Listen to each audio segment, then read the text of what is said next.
Calígula contra os judeus. Em 40 d.C., houve distúrbios em Alexandria, no Egito, envolvendo gregos e judeus, pois os últimos negaram-se a prestar culto ao imperador. Os judeus ficaram descontentes com a construção de um altar, e os gregos não gostavam dos privilégios de igualdade que os judeus possuíam. Nessa época, a população grega da cidade de Jâmnia, na Judéia, construiu um altar para o culto imperial, porém os judeus o destruíram, resultando em outro distúrbio, o que deixou Calígula irritado. Para vingar-se, ele ordenou que Públio Petrônio, o novo governador da Síria, transformasse o templo de Jerusalém em um templo pagão, e que lá fosse colocada a estátua de Júpiter, a qual seria baseada na figura do imperador. Filon, um filósofo judeu helenista, que representou os judeus alexandrinos em uma delegação, para tentar resolver os conflitos entre judeus e a comunidade grega em 40 d.C., disse o seguinte a respeito do imperador romano. Calígula considerava a maioria dos judeus suspeitos, como sendo as únicas pessoas que desejavam opor-se ao seu governo.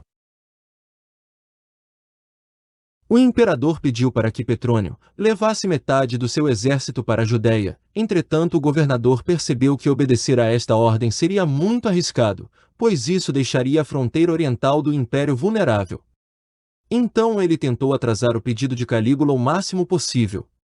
Petrônio contratou um artista e o enviou até Sidom, no Líbano, com a ordem de que ele trabalhasse vagarosamente na produção da imagem. Depois, Petrônio partiu em direção a Jerusalém, e no caminho, um grupo de judeus lhe implorou para que o templo não fosse profanado. Muitos judeus protestaram, dizendo que dariam suas vidas se fosse preciso, para protegerem o templo de tais corrupções.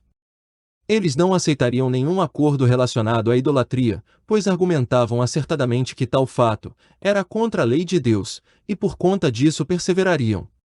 Os judeus estavam tão empenhados nesta questão, que durante 40 dias, eles deixaram seus assuntos pessoais de lado, para esforçarem-se em resolver o problema da profanação do templo. Isso comoveu Petrônio, ao ponto dele se expor ao perigo de morte, para de alguma forma auxiliar os judeus, pois ele viu uma verdadeira fé no coração daquele povo.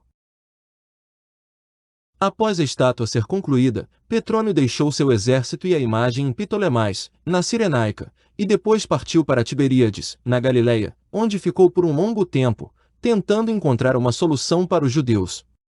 Mas, Petrônio viu que corria risco de vida, por causa da demora em executar a ordem do imperador, e então ele enviou uma carta para Calígula, relatando a resistência dos judeus e o aparecimento de sinais divinos. Herodes Agripa I, o rei da Judéia, que encontrava-se em Roma, tentava há certo tempo convencer Calígula a mudar de ideia, e após muita insistência, ele finalmente conseguiu. Entretanto, a carta de Petrônio chegou naquele exato momento, deixando o imperador muito furioso. Então Calígula acusou o governador de ter se corrompido com os judeus, ao dar mais importância a eles, do que à ordem do imperador. Calígula ordenou a Petrônio, através de uma carta, para que ele cometesse suicídio, porém, a chegada deste documento foi atrasada devido a um mau tempo. Calígula foi um imperador cruel e polêmico, e inúmeras conspirações foram arquitetadas contra ele.